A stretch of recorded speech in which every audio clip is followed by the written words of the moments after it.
welcome back to another video। मैं हूं Srishti Agarwal and you are watching channel Unicorn. आज बहुत दिनों बाद मैं बहुत स्पेशल सा छोटा सा वीडियो आपके लिए लेकर आई हूं चैप्टर 5 बिजनेस साइकिल से। बहुत बहुत ज्यादा इंपॉर्टेंट कंसेप्ट है। छोटा सा वीडियो होगा जिसमें मैं डिटेल में आपको ये कंसेप्ट बताऊंगी, याद भी करवाऊंगी। क्यों याद करना है? क्योंकि एक शॉर्ट क्वेश्चन हर बार एग्जाम में पूछा जा रहा है। So today's video is on the topic business indicators from chapter 5 business cycle।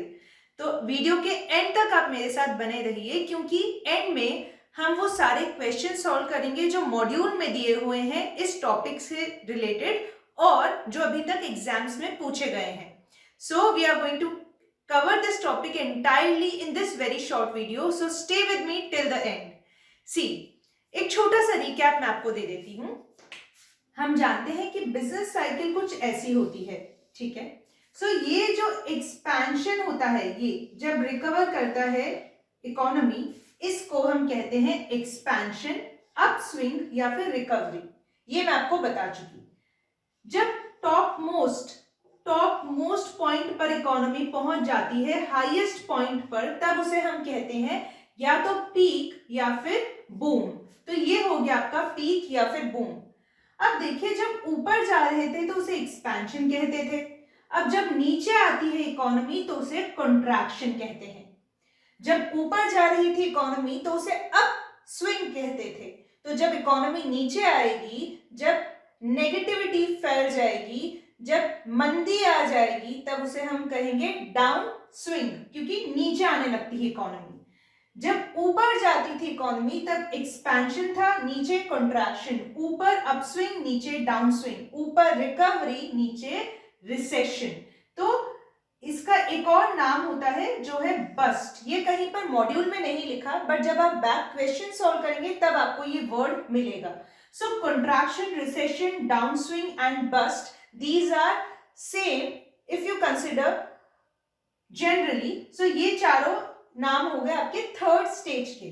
चौथी स्टेज होती है ये।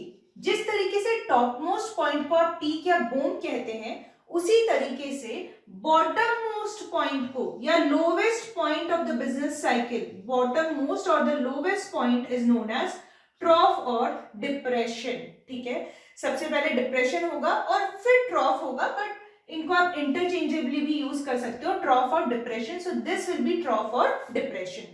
So first is expansion, recovery, upswing, then peak or boom, and then you have contraction, recession, downswing or bust, and then when it reaches the bottommost point it is the trough or depression। अब देखिए, आप देख सकते हैं इस तरीके से ये साइकिल मूव करती है, आगे भी ऐसे ही मूव करती है। इस डैश लाइन को, डॉटेड लाइन को हम ट्रेंड लाइन कहते हैं, ठीक है। अब देखो कहां पर टर्न हो रहे हैं, एक ये टर्न हो गया, एक ये टर्न हो गया, ये टर्निंग पॉइंट हो गया, ये टर्निंग पॉइंट हो गया। सो इन टर्निंग पॉइंट्स को हम टर्निंग पॉइंट्स कहते हैं। देखिए, इन पॉइंट्स को जहां पर टर्न लेती है बिजनेस साइकिल, इन्हें हम टर्निंग पॉइंट्स कहते हैं। तो अगर एग्जाम में क्वेश्चन आए कि what are the turning points in a business cycle, so what will be the turning points? एक पीक या बूम या फिर ट्रॉफ और डिप्रेशन। सो स्टेज नंबर 2 और स्टेज नंबर 4, पीक यानी हाईएस्ट पॉइंट, ट्रॉफ यानी लोवेस्ट पॉइंट, इनको हम टर्निंग पॉइंट्स भी कहते हैं। अब देखिए, हम मुद्दे पर आते हैं। हमारा मेन मुद्दा है इंडिकेटर। अब बिजनेस इंडिकेटर क्या होता है, ये क्यों पढ़ना है, कौन से टाइप्स हैं और कैसे याद करेंगे, सब अभी होने वाला है with in a short span of 5 to 7 minutes। So stay with me till the end and let's get going without wasting any time।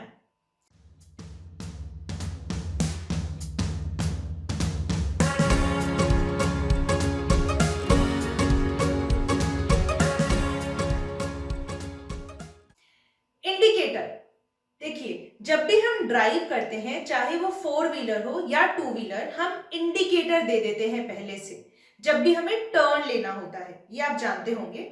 So right turn अगर हमें लेना होता है तो हम राइट का इंडिकेटर देते हैं, और लेफ्ट टर्न हमें लेना होता है तो हम लेफ्ट का इंडिकेटर देते हैं। इंडिकेटर का मतलब पहले से आप इशारा कर रहे हैं आने जाने वाले लोगों को कि भाई हम दाएं मुड़ने वाले हैं तो सतर्क हो जाएं, या फिर हम बाएं मुड़ने वाले हैं तो आप ध्यान रखें। ठीक है, इसी तरीके से होता है इकोनॉमिक्स में भी indicator. A business indicator is a stock, it is a data, it is a statistic which helps you to predict the economic performance. क्या बोले मैम? देखिए, जिस तरीके से जब हम किसी भी गाड़ी या टू व्हीलर को चलाने से पहले इंडिकेटर देकर बाकी लोगों को बताते हैं कि अब हम कौन सा टर्न लेने वाले हैं, उसी तरीके से इकोनॉमिक इंडिकेटर एक ऐसा डेटा, एक ऐसी एक्टिविटी, एक ऐसा इंफॉर्मेशन होता है जिससे हमें ये पता लगता है कि अब फ्यूचर में इकोनॉमी कैसा टर्न लेने वाली है। क्या ग्रोथ होगी, या फिर मंदी आ जाएगी, या तेजी आएगी, क्या होगा फ्यूचर में बिजनेस का परफॉर्मेंस, इकोनॉमी का परफॉर्मेंस, मार्केट का ट्रेंड, मार्केट परफॉर्मेंस कैसी होगी, ये हमें इकोनॉमिक इंडिकेटर्स बताते हैं। I hope it is clear. ये तो लेमैन लैंग्वेज में हो गया इकोनॉमिक इंडिकेटर। अब अगर मैं इकोनॉमिक्स की भाषा में आपको बोलूं तो क्या होगी इसकी डेफिनेशन, जरा सोचिए, तब तक मैं यहां पर लिख देती हूं आपके लिए। It is a data, a statistic और a piece of information about an economic activity. Simple सी कोई भी इंफॉर्मेशन जो हमें इकोनॉमिक एक्टिविटी के बारे में बताती है, उसे हम कहते हैं इकोनॉमिक इंडिकेटर, जो कुछ ना कुछ हमारी हेल्प करेगी फ्यूचर को एनालाइज करने में, प्रेडिक्ट करने में, जानने में। अब देखिए, why do we need to study about these indicators? सबसे पहली बात, they allow us to analyse the economic performance. जो अभी इकोनॉमी ने परफॉर्मेंस दी है उसको एनालाइज करने में, उसको समझने में हमारी मदद करते हैं ये इंडिकेटर्स, और ये हमें हेल्प करते हैं फ्यूचर को प्रेडिक्ट करने में, इकोनॉमिक परफॉर्मेंस को प्रेडिक्ट करने में कि फ्यूचर में इकोनॉमी ऊपर जाएगी या नीचे आएगी। हम बोलते हैं ना अक्सर कि अब तेजी आने वाली है, मंदी आने वाली है, रिसेशन हो जाएगा, अब तो इन्फ्लेशन होगा, इन्फ्लेशन बढ़ रहा है, तो एक्सपेंशन होने वाला है, हर सेक्टर में तेजी आ जाएगी। ये सब क्या है? These are the economic indicators and they help us to judge the health of an economy। ठीक है, तो इसलिए हमें इंडिकेटर्स के बारे में पढ़ना होता है। अब देखो, what are the types of indicators? There are generally 3 types of indicators which are given in your module: leading, coincident and the lagging indicators। अब देखिए, आप एक सिंपल सी बात, भाषा में बात को समझो। एक लीडर हमेशा क्या करता है? आगे चलता है, बाकी लोग पीछे चलते हैं। Leader is the one who Leeds, जो आगे चले। तो लीडिंग इंडिकेटर क्या होगा? एक ऐसा डेटा, एक ऐसा फैक्टर जो पहले खुद आगे आगे चलेगा या आपको एडवांस में ही बता देगा कि इकोनॉमी में अब क्या ट्रेंड आने वाला है। समझ गए? फॉर एग्जाम्पल, अगर मैं आपको एग्जाम्पल के तौर पे बोलूं कि इंडिकेटर की कोई भी आप एग्जाम्पल लो, जैसे स्टॉक मार्केट हो गए, तो स्टॉक मार्केट अगर बढ़ने वाला होता है, नीचे जाने वाला है, तो हम प्रेडिक्ट करते हैं ना उसके बेसिस पे कि स्टॉक प्राइसेस बहुत बढ़ रहे हैं, तो अब इकोनॉमी में कुछ अच्छा होने वाला है ना। So this is an example of a leading indicator. A leader tells you in advance, ठीक है, पहले ही बता देता है अब इकोनॉमी कौन सा टर्न लेने वाली है। फाइन। लैगिंग मतलब आई एम लैगिंग बिहाइंड। हम बोलते हैं ना ऐसा कि मैं पीछे चल रही हूं, मेरा कोर्स पीछे चल रहा है, मैं पढ़ाई में पीछे हूं, है ना। सो लैगिंग बिहाइंड मतलब पीछे चलना। So a lagging indicator is the one which tells you about the economy after something has already happened. मान लो कुछ ऑलरेडी हो गया, इकोनॉमी में कोई ट्रेंड आ गया, उसके बाद वो आपको बताता है कि ऐसा हुआ, उसको कंफर्म करता है। हिस्टोरिकल परफॉर्मेंस के बारे में जो बात करे, जो पास्ट के बारे में बताए, पास्ट ट्रेंड को कंफर्म करे, उसे कहते हैं लैगिंग इंडिकेटर। बाद में वो आपको बताता है, ठीक है। एंड देन एक होता है कोइंसिडेंट और द कंकरेंट इंडिकेटर। कोइंसिडेंट, ये कोइंसिडेंट है कि मैं पढ़ा रही हूं और आप पढ़ रहे हैं। सो कोइंसिडेंट का मतलब साथ में, बाई चांस ऐसा हो जाना, साथ साथ, कोइंसिडेंटली, कंकरेंटली, साथ साथ ऐसा हो रहा है। सो कोइंसिडेंट इंडिकेटर्स क्या होते हैं? विच tells you about the economic trend along side, beside, along with the trend simultaneously with the trend. When the trend is happening, it tells you about the actual performance of the economy at the same time. Same time पर वो trend हो रहा होगा economy में और ये आपको बताते भी जाएंगे, ठीक है। सो ये नाम से ही आपको समझ में आ जाएंगे, इसमें कुछ रॉकेट साइंस नहीं है, मगअप करने की जरूरत नहीं है, रटने की जरूरत नहीं है।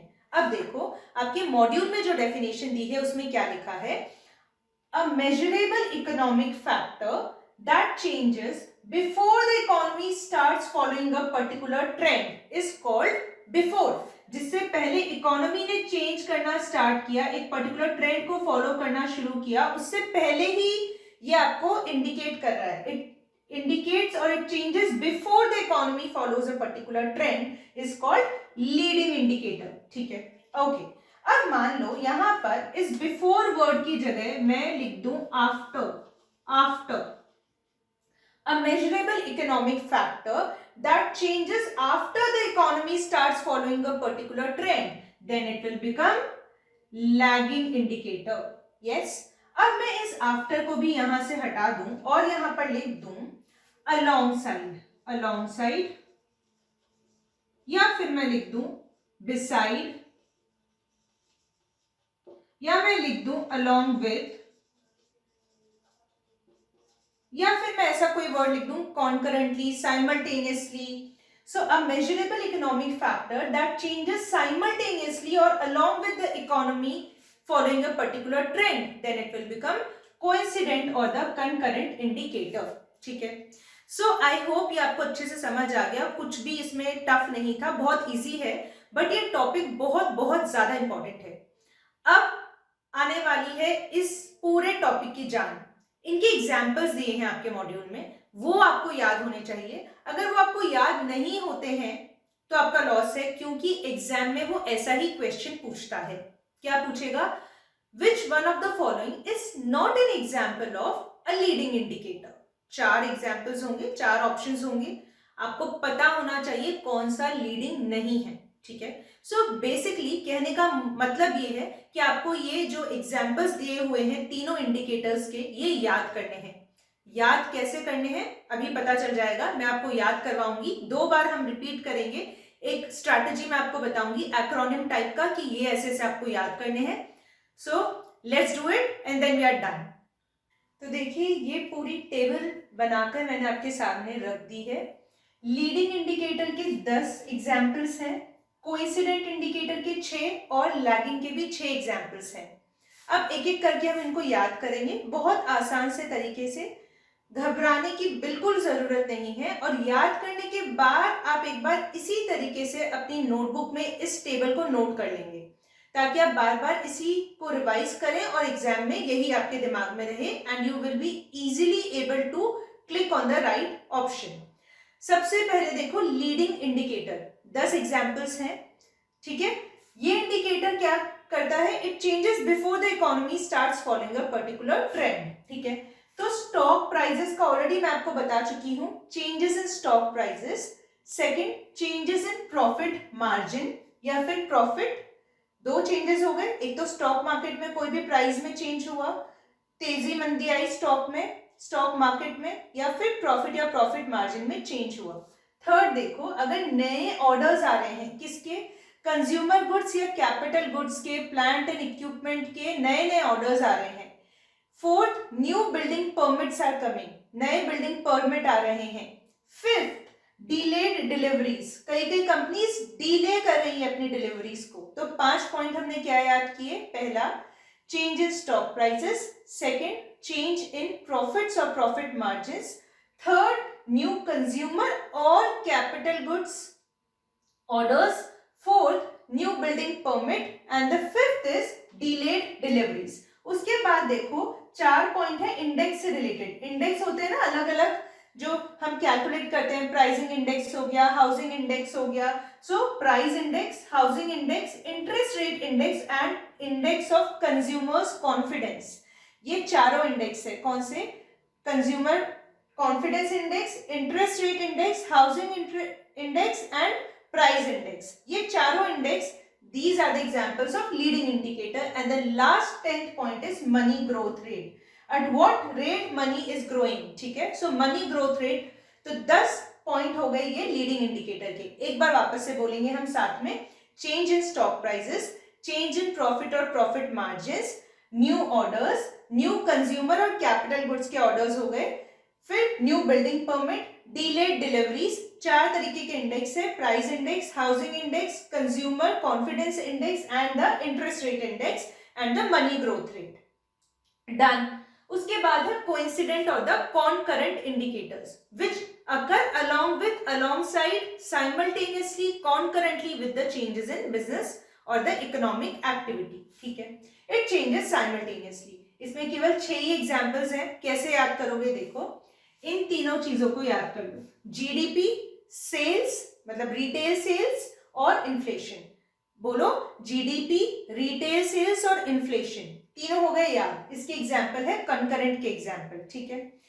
अब इन्फ्लेशन आई से शुरू होता है, तो इसी आई को पकड़ के आईपी और पीआई ऐसे याद कर लो। इन्फ्लेशन जो है वो आई से शुरू होता है, इसी आई से आईपी याद कर लो और इसको उल्टा कर दो पीआई, ठीक है। So what is IP? Industrial production, and what is PI? Personal income, ठीक है। तो 5 पॉइंट तो याद हो गए, GDP, retail sales, I for inflation, then I for IP industrial production, उल्टा कर दो आईपी का पीआई पर्सनल इनकम, और 6th है फाइनेंशियल मार्केट ट्रेंड, ठीक है। 6 पॉइंट्स वापस से बोलेंगे, GDP, retail sales, inflation, industrial production, personal income and financial market trends हो गए। अब लास्ट इंडिकेटर है lagging indicator. It changes later और after the particular trend is followed by a economic cycle, ठीक है। It tells you about the historical performance, पता है। इसके भी 6 एग्जाम्पल्स हैं। कैसे याद करोगे? लैगिंग इंडिकेटर है, बाद में आता है, ठीक है। सो मैंने एक एक्रोनिम बना दिया यहाँ पर आपके लिए, C3ILU। देखो 6 ही एग्जाम्पल्स हैं यहाँ पर। C 3 बार रिपीट हो रहा है और ILU, I love you, ILU ऐसे आप याद रख सकते हैं। C3, सो C से 3 इंडिकेटर्स कौन से हैं? CP, CPI एंड CLA, ठीक है। CP is what? Corporate profit, CPI is consumer price index, CLA is commercial lending activity. 3 C कौन से हो गए? Corporate profit, consumer price index, commercial lending activity, ठीक है। ILU से क्या होगा? I से इंटरेस्ट रेट, L से labour cost per unit of output and U से unemployment. So C3ILU। So guys, I hope आपको ये टेबल अच्छे से समझ आया और याद भी हो गया। जाने से पहले मैं आपको वो क्वेश्चंस दिखाना चाहती हूँ जो इस टॉपिक से आपके एग्जाम्स में पूछे गए हैं या फिर आपके मॉड्यूल में दिए गए हैं। सो सारे क्वेश्चंस मैं आपको दिखा रही हूँ, उनका सोल्यूशन भी यहीं पर है।